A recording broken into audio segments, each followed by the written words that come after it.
Well, I am delighted to say that joining me on the Godcast today is Philip Baldwin. Now, Philip is a human rights activist. He was born in 1985, and in 2010, he was diagnosed with HIV. Philip is a healthy man. He's happy and successful. He's a Christian, and we're going to find out a little bit more about him now. So, Philip, it's lovely to welcome you to the Godcast. How are you today? I'm good, and thank you very much for having me on the Godcast. It's a privilege to be here.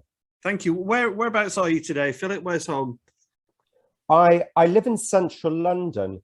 I actually grew up in the north of England, on the edge of the Lake District, and then went to school in Edinburgh. I would say, having grown up in the Lake District, I'm actually someone who's always been drawn to urban environments. A lot of my friends they aspire to live in the countryside, but I feel like I've had my fair share of the countryside. Okay, well, tell us a bit more about that, Philip. Tell us about young life for Philip. Was it what age did you leave the Lake District?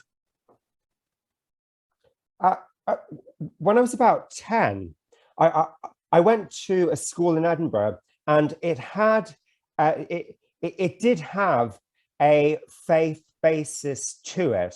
So we would attend church services in the morning, and we would also attend church on a Sunday. However, for me, at this point in my life, faith, to be honest, it wasn't really much more than as early as my teens. I really didn't think that Christianity was more than a formality. I would, at that age, I would have described myself as an atheist or an agnostic, and that was something that continued throughout my early 20s, really until my HIV diagnosis. And subsequently moving to Edinburgh, so that was your formative teenage years, would that have been in Edinburgh? Yes, I was bullied when I was at school, and that had quite a large impact on me. At that point, I was coming to terms with my sexuality as a gay man. The first person who I came out to was my friend Fiona when I was 16. She was very supportive and affirming of my sexual orientation, but most people in my school weren't. I would overall describe myself as being very geeky and introverted during this period of my life. And it wasn't really until I started at university that I became the out and proud gay man that I am today. So coming out at 16, Philip, can I ask how long did you delay that disclosure to Fiona? Were you aware of your sexuality long before that, or just tell us about that if you would? That is actually a really interesting question, because it's quite hard to pinpoint. I go into schools with a charity called Stonewall, where I speak about my own coming out experiences and my journey with faith. And I sometimes get asked that by the young people, when did you first realize you were a gay man? And it would probably be between the ages of 12 and 14. I think by the age of 14, I knew, but I was too frightened to tell anyone. Around the age of 12, I was certainly that was beginning to be the way that I perceived myself. But if we go back to I would say that this would be around 1997, 1998. We were living in a very different society. So there was a real lack of LGBTQ plus role models in the media. So it was, or in society generally. We only had one or two openly gay MPs. As I mentioned, I think at the time, probably the only two LGBTQ plus people who were regularly on television were Graham Norton and Ian McKellen. So there weren't really many role models. My parents didn't know anyone who was gay, and the atmosphere within my school was quite homophobic. So it wasn't really until I started exploring the gay scene in my late teens, and when I came out at university, that I really realized what it was like to be a gay man. You talked about the troubles of school. What about family? How did they respond to you coming out as a gay man? Was that easy a transition for them or not?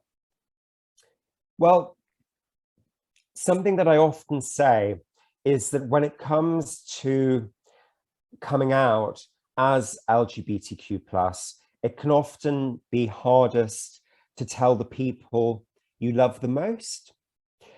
So for me, I came out to my close friends. I came out to my peers at university, and it wasn't until about a year later that I actually told my parents. I'd been very anxious about how my parents would react to my sexual orientation. Ultimately, they were very accepting, and that was very important to me. So I was fortunate in that sense, but it was something which I really worried about for years. Mm. And subsequently, university life led you into work. How did that come about, Philip? What was your pathway into the working environment from university? Well, I ended up ultimately working in financial services in the city, and that happened as a consequence of work experience whilst I was still at university. This was a different era. We're talking 2006, 2007. It was before the financial crisis of 2008 and 2009. And back then, the law firms and banks would actually visit universities, and they used to try and poach you if they thought you were academically gifted or worked hard. I did work experience with a large law firm. I thought this seems like a great career path, and I signed up for that. And I started working at a law firm in London's financial district in 2009, and I continued working there until 2015. I wouldn't say that I have any regrets about that. For me, that was probably a useful thing for me to do during my 20s. I really gained a lot of independence through that. The law firm actually sent me to New York in 2011 for 6 months on secondment. It was wonderful living in New York. But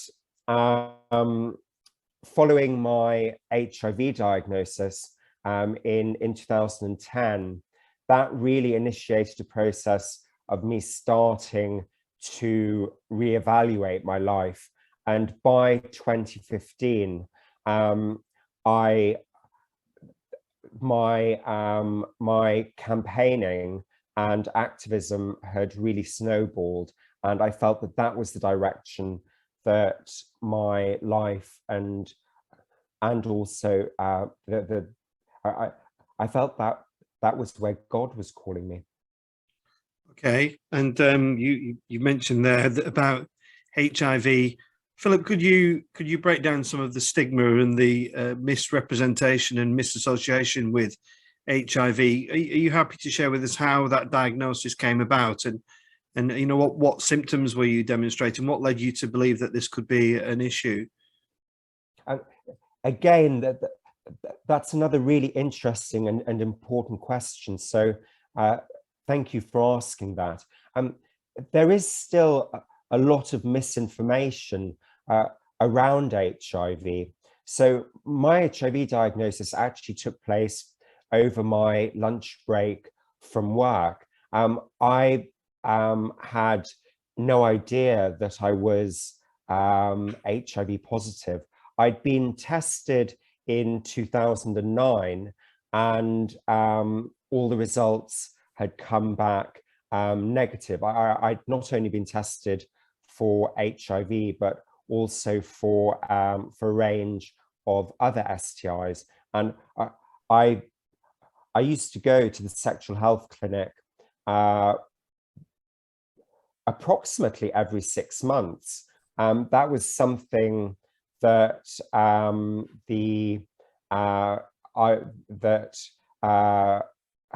had been impressed on me by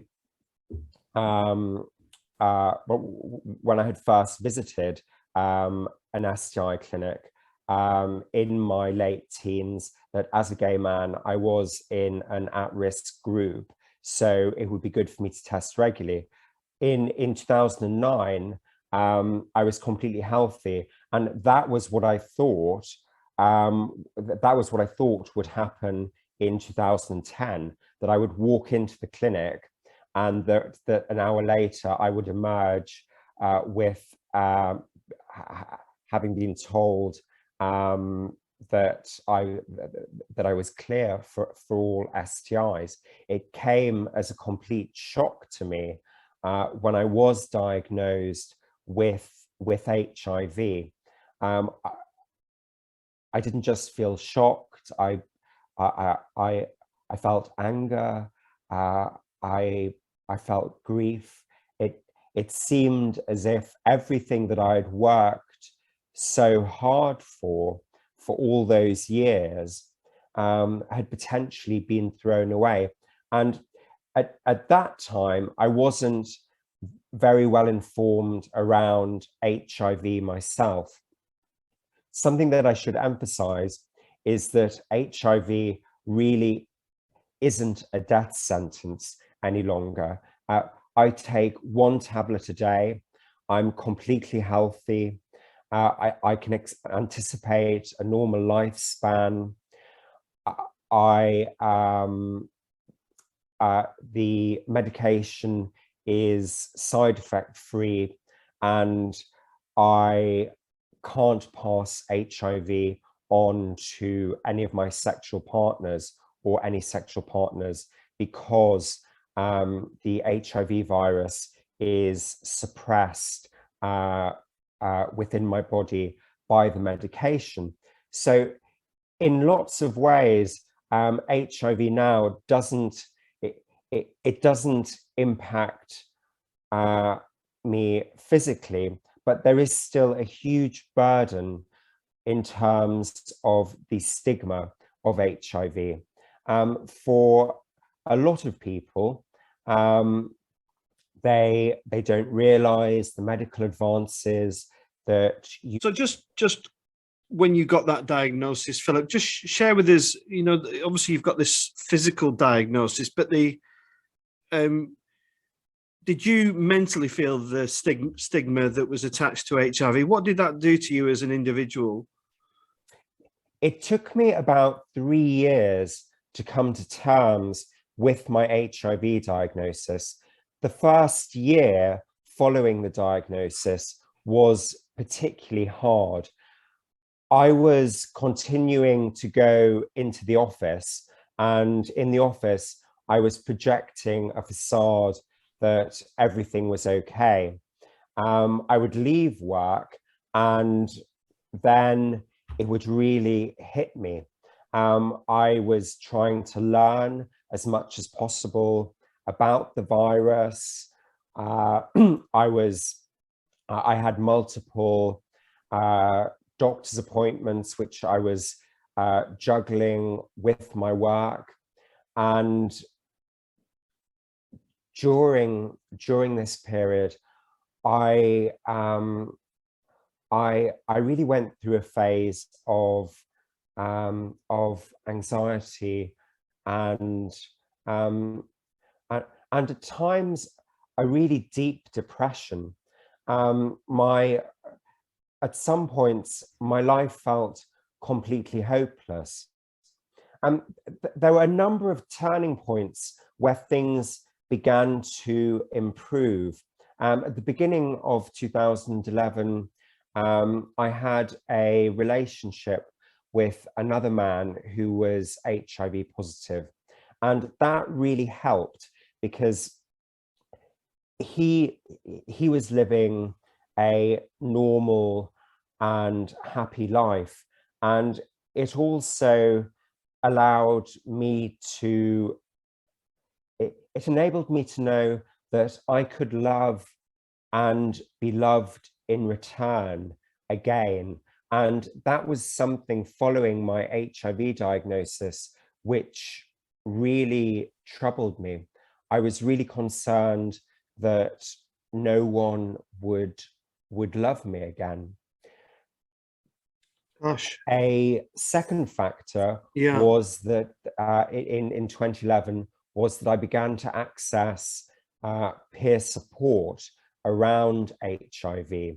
So there wasn't just this individual that I was dating, but I was also speaking to other people who were living with HIV and speaking to other people who had encountered the same challenges that I had and had overcome them, really empowered me. But I would say that a third, and possibly with hindsight, one of the key factors or the major factor was that from the beginning of 2012, I increasingly began to attend churches near my workplace. Initially, I just went there I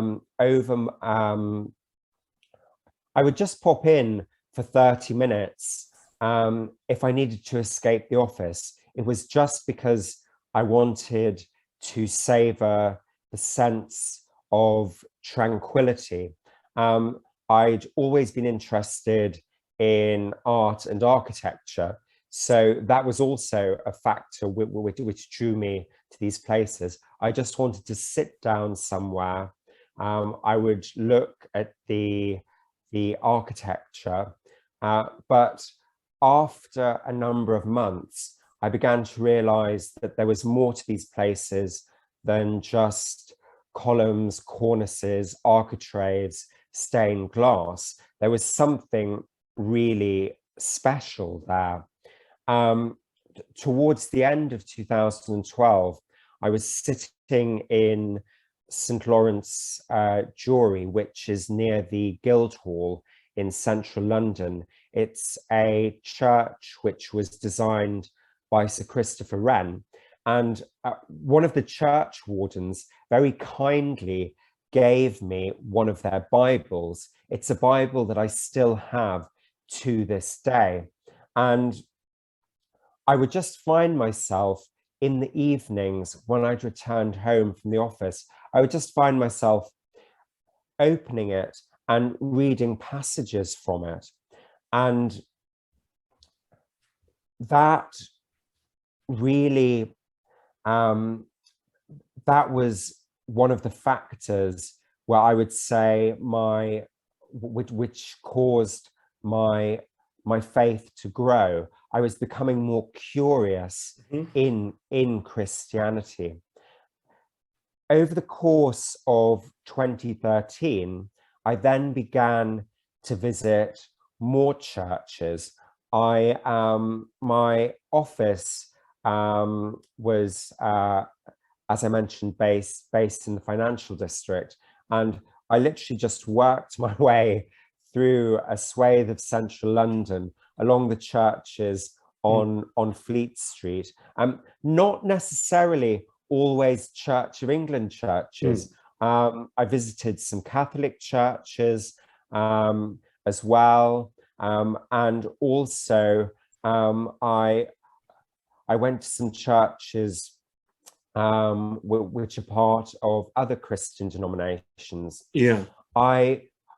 I enjoyed visiting these places, but at times I had some very moving spiritual experiences where I would say that I did actually feel very close to Jesus, but those experiences were really limited to when I was within those faith spaces.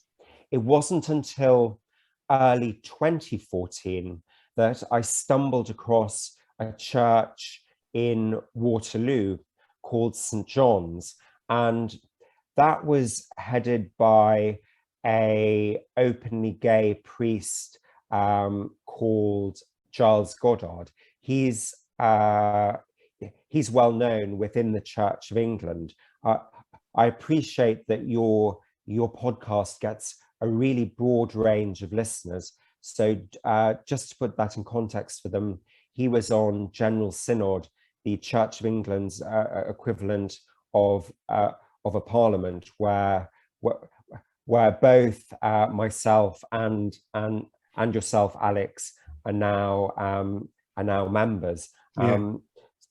So Giles was an established figure within the church. He was openly LGBTQ+, and I stumbled across this really amazing faith setting.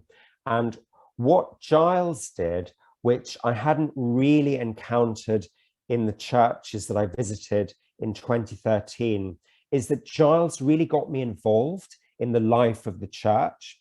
So he had me doing altar service. I was helping out with their homeless project. They were he tried to get me involved in the choir. They had a youth group. At the time, I was I think I was in my I was probably around 28 or 29 then. And it was really nice to meet other Christians my own age who were also LGBTQ+. And as well as that, Giles was a key figure. Philip, can I ask you, Philip, did that church setting give you something in terms of relationship? I think there's something in here about relationships. Did that church setting with Giles give you something about a relationship that you'd felt through the experience of being diagnosed with HIV in your workplace? Can you just say anything about that, please? So prior to my HIV diagnosis, so prior to the diagnosis in 2010, I would really say that I had grown into an out and proud gay man. I had everything really: a successful career, a really beautiful city centre apartment. A lot of things in my life had gone really to plan. I, I, I had an incredible circle of friends, but following my HIV diagnosis, I was left feeling really isolated. Mm-hmm. I felt isolated from from from a lot of my gay friends who were HIV negative on account of my HIV. I felt isolated from my work colleagues because I felt that I couldn't tell them about my HIV diagnosis because I was worried at that point that it might impact my career. And also, at that time, I didn't have the confidence to tell my parents because I didn't want to alarm them. Back in 2010, I didn't really know what the implications of HIV were going to be for me. And so there are actually very few people who I could confide in. I went through a process of coming to terms with my HIV diagnosis, and the community that I found at St. John's, in some ways, it was the culmination of that. I learned, I gained not just acceptance around myself, but I also learned about how I could use some of the gifts that I had been given in terms of my my education, the skill sets that I had developed at university, and as a lawyer, I learned how I could give back to other people, and that sense of community that I at St. John's, the support of the congregation, it really helped me to grow as a person. And yeah, Philip, you kind of you are clearly a highly intelligent and articulate individual. I want to ask you about why did you join the Church of England? and what I mean by that is when you joined the church, was it that church that you joined, or were you fully up for becoming an Anglican? And being as articulate and as intelligent you are, you would know that the Church of England was perhaps not known for its welcoming and acceptance of gay people. Just go through that a little bit for me, please. I think living in London, I am fortunate in that there are a number of inclusive churches within London. I have to admit, I did feel drawn to the Church of England, possibly because these were simply the churches which were closest to my office where I worked. These were the churches that I initially visited. I think a lot of LGBTQ plus people, sadly, they have experienced rejection by the Church of England. And I have a number of friends who have had very, very difficult experiences with the Church of England. However, most of my experiences have been very positive. As I said earlier, I think that could be because I was living in London. So I was able to choose the churches that I went to. I was able to dip into lots of different churches and experience them. And I didn't necessarily visit them with particular expectations. I was looking to explore. It probably was my experiences at St. John's which cemented my relationship with the Church of England, in that Giles encouraged me to be confirmed in 2015, and that was within a Church of England cathedral, Southwark Cathedral. Southwark Cathedral, interestingly, it also has the UK's only HIV/AIDS shrine. So it seemed as if two aspects of my identity, my faith and my HIV, were being brought together. And that was a really special and crucial moment for me.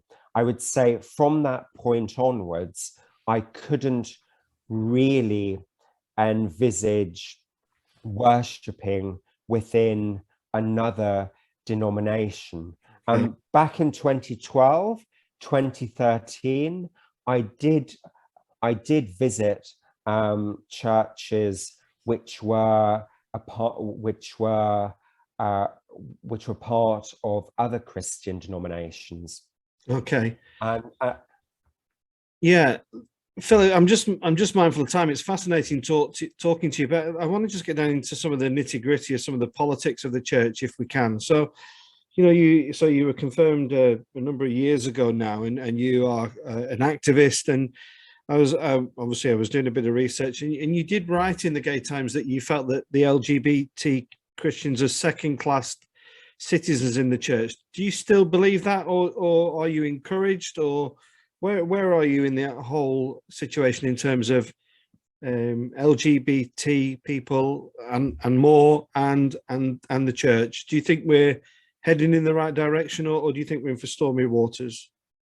So, as I said, I think my experiences as an LGBTQ Christian, they've almost been quite unique, because I've been able to select the churches that I visit, but that isn't the same situation, I would go as far to say, for most LGBTQ plus Christians within the Church of England. A lot of LGBTQ plus people do feel excluded by the church. And I think that's something that we really need to change. We need a Church of England which is really a national church, a church that is fit for everyone, regardless of race, regardless of gender, regardless of disability, and also regardless of sexual orientation or gender identity. We're all uniquely and beautifully made in God's image. And I don't think that's something which is currently recognized by the Church of England. I think there have been encouraging signs. So I was really pleased last year when the Church of Wales decided to approve same-sex blessings. It's my dream one day to get married to another man within a Church of England church. I'm probably a little bit more patient than some of my LGBTQ plus Christian friends who have experienced more rejection from the Church of England. I would hope that over the next 5 years, the Church of England can at least come to a place where we can have blessings within Church of England churches.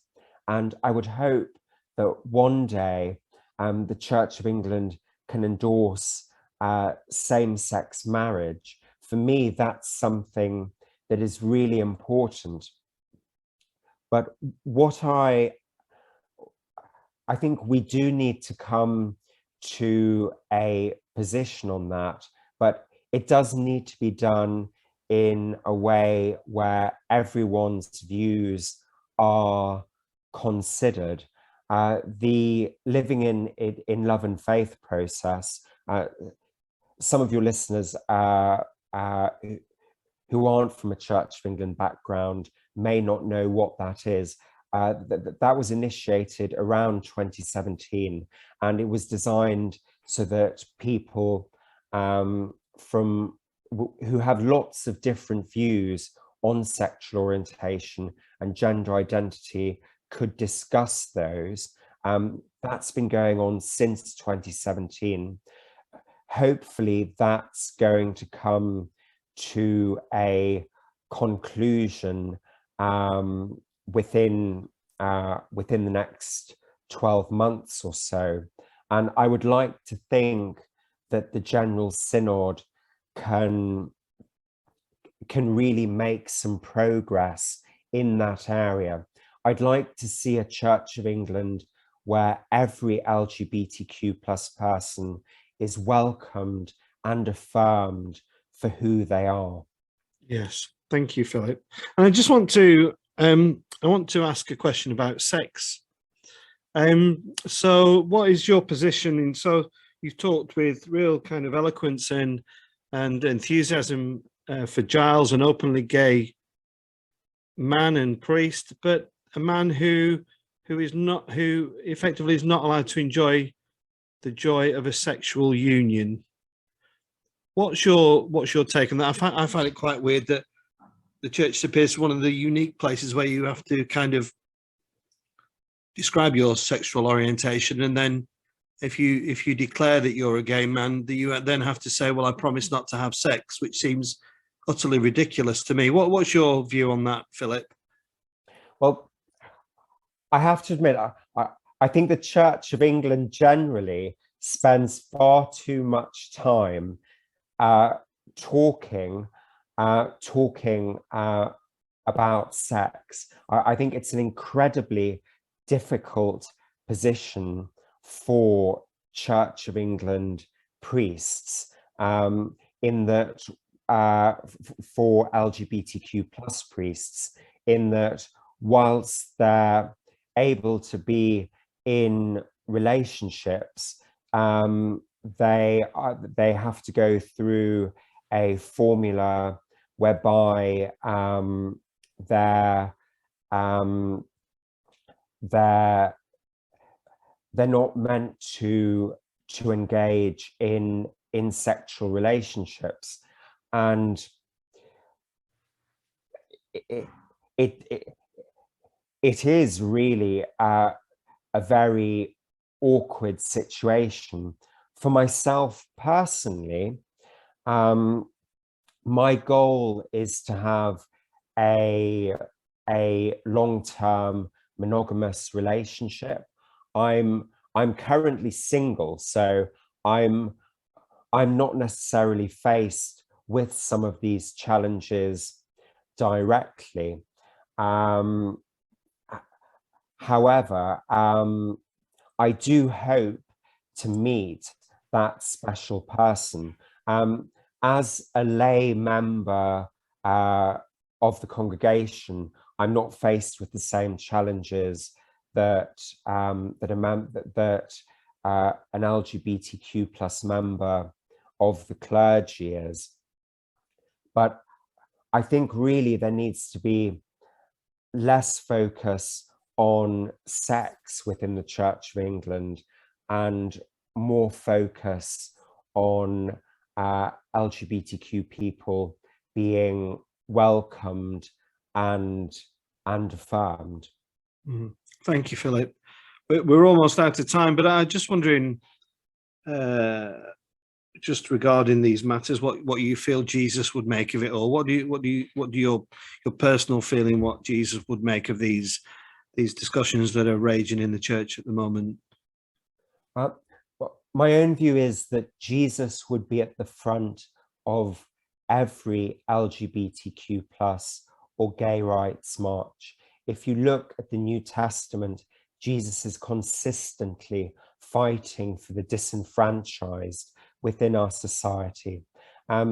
If you look at his miracles, in each of his miracles, he seeks to include a previously excluded group within the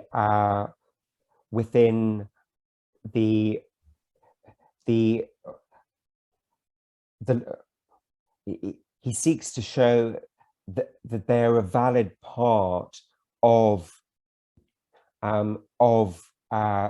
God's creation, that they are worthy of love. Jesus's message was one of love. He doesn't want people to be excluded.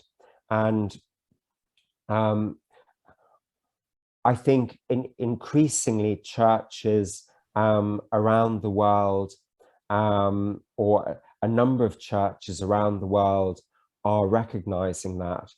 Jesus's message is one of love, and he wouldn't want LGBTQ plus people excluded from that. I'm really certain of that. I feel like that's perhaps a wonderful way to end this Godcast, and thank you for your openness and your honesty and your story of from being a young man to becoming a faithful Christian. Thank you so much for coming on the Godcast, Philip. Thank you. It's been a real pleasure and honor. Thank you. It's been a real privilege to be interviewed by you, and thank you for asking such insightful and interesting questions. Thank you, Philip. God bless, and see you soon. Thank you. Thank you very much.